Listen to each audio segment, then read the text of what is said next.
Bismillah ar-Rahman ar-Rahim. In the name of Allah, the most gracious, the most merciful. Alhamdulillah, all praises be to Allah. Wassalatu wassalamu ala Rasulillah wa ala alihi wa sahbihi ajma'in. Peace and blessings be upon our Prophet Muhammad, his family and his companions. Assalamu alaikum wa rahmatullahi wa barakatuh. Peace and blessings be upon you all.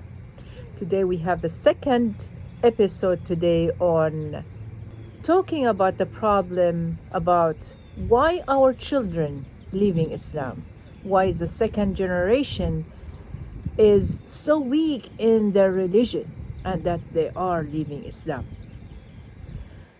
We have what it's called identity crisis. People come from overseas, the parents, of course, and they have this mentality that they want to raise their children in a way.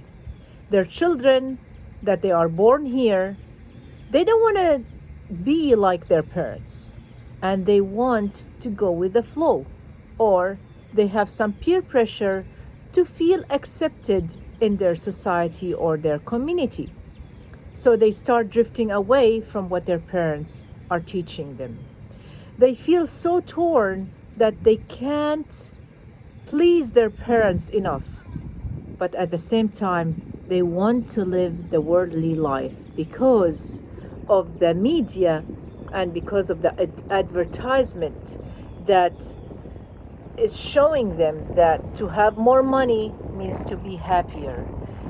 To have a bigger house, this is how you become happy. To have a girlfriend or boyfriend, this is what love is all about. So they become so torn. And this is what is called identity crisis. So what is the true identity? And how can we lock it to stay on the straight path, on the right path, the path of Islam? First thing is teaching our children the Aqidah. Aqidah means doctrine, creed, and I will be explaining each one. The second one is teaching them the culture and the history of their ancestors and their religion. What is the culture this person belongs to? What is the history that a person can be proud of? The third major thing in the identity is the language of the Quran, Arabic language. Let's apply these three things on our children and let's see what happens. You'll see that there would be a great conflict inside them, which causes a great explosion. Then that person may go right or left or even get lost in the way. First, let's talk about Aqidah, doctrine. Aqidah is Islam and the religion of Islam. Alhamdulillah, and by the help of Allah, our children were raised in the West on the Islamic Aqidah. Many of them, they go to Islamic schools, or they attend weekend schools, or they have private mentors to teach them Quran and some Islamic studies. They see their parents most of the time that they pray and they fast Ramadan. Alhamdulillah. However, as we mentioned in the previous episode, that we present Islam to them, the minimum Islam. And we present Islam to them to be similar to other earthly religions. So they won't see the difference between the religions. However, their Aqidah remains on the monotheistic faith, which is Islam. The sad fact when it comes to the history and culture, we would be surprised that 90% of our Muslim youth from the West, from the second generation, don't know our Islamic history or culture. They are totally ignorant about the greatness of the former Islamic civilization and its credit in leading the humanity for 12 centuries. There is not even one single culture that is existed similar to the Islamic one. not in the past nor in the present. The Islamic civilization took the responsibility of the science and knowledge and passed it to other nations until the fall of the Ottoman Empire or Caliphate in 1924. And I will give you so many examples, like Jabir bin Hayyan, who lived between 738 to 813. He was the father of the chemistry. Just imagine with me that Arabic was the language of science. For people to go to universities and study in the academies, science and medicine and other sciences, they had to study in the Arabic language. Jabir bin Hayyan is the one who invented the word chemia, where we say in Latin alchemy. It came actually from the Arabic language. Algorithm, al-Khwarizmi, he invented algebra, calculus.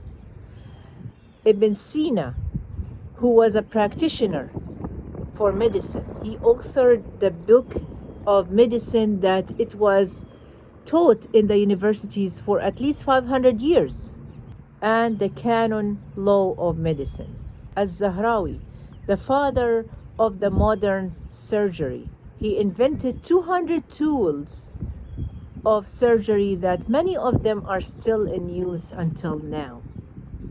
Now let's look at our days. We find that our children are raised on the history of the Roman Empire and the Western culture, especially at the mid-dark ages or after that. So they will start having loyalty and patriotism towards that history. This Western culture history, in fact, is not their ancestors' history because they learn it in school. When you ask any of the Muslim children from the second generation in the West, where are you from? They would say, I am from the US, or I am from Florida or Pennsylvania, although their parents may be from Pakistan, Egypt, Syria, Jordan, etc. The loyalty to their parents' home or culture was not raised in them, and they didn't know anything about the history of their religion.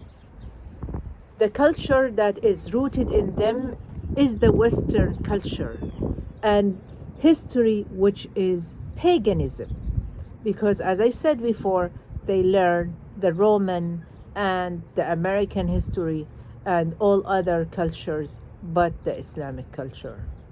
Even the Islamic history that they study is the history from the Westerners' point of view. Therefore, you see, our children are empathizing and standing with our enemies of the Islam, although their ancestors may be the ones they stood against the enemies of Islam and they defended their lands. Third, the language. Some people don't take the Arabic language into consideration, and they tell you, well, it is not really important to read the Quran in Arabic. It is more important to only read the translation and understand the Quran in your language. But honestly, yes, we have many versions of interpretations, but they are not even close to the depth of the Arabic language and the origin of the meaning of the ayahs and the verses. Some of the families who immigrate to the West are originally from the Arab countries. However, they raise their children to speak English only with them. Even if the children say some Arabic words, but they don't really understand the true meaning of them because they speak the Arabic dialect instead of the Fusha, which is the former Arabic. They cannot read a book in Arabic such as novel, magazine, science, or religious book. Even if they read the Quran, they would just say the letters but don't understand any word of it. So they wouldn't know the difference between إن الذين آمنوا or إن الذين كفروا, the ones who have believed or the ones who have disbelieved. We say in Arabic that اللغة هي وعاء الثقافة ووعاء الحضارة. The language is the container of the culture.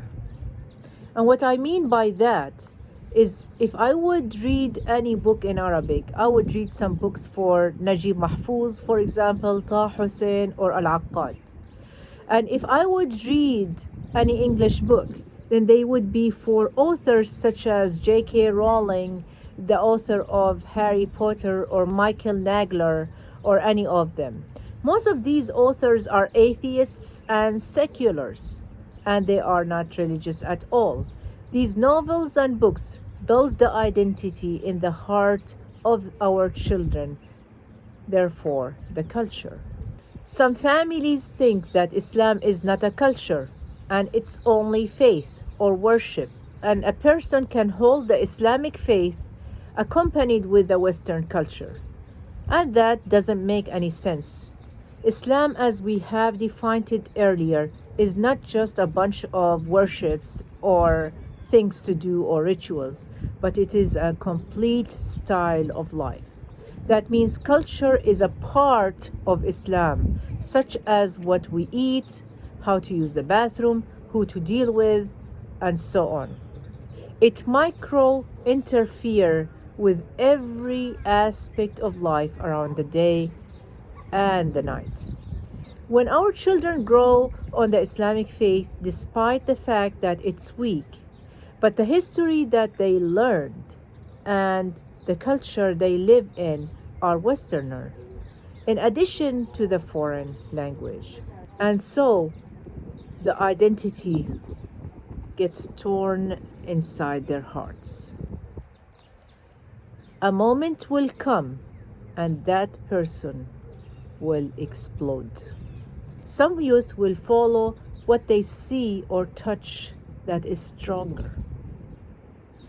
So the 1/3, which is the Aqidah doctrine, will be lost to the other 2/3, which are the culture, history, and language. Some youth may not lose their religion completely, but they become very loose and go with the flow. They become like agnostics. They just live it day by day. And many of them may commit major sins that don't align with the Islamic teachings.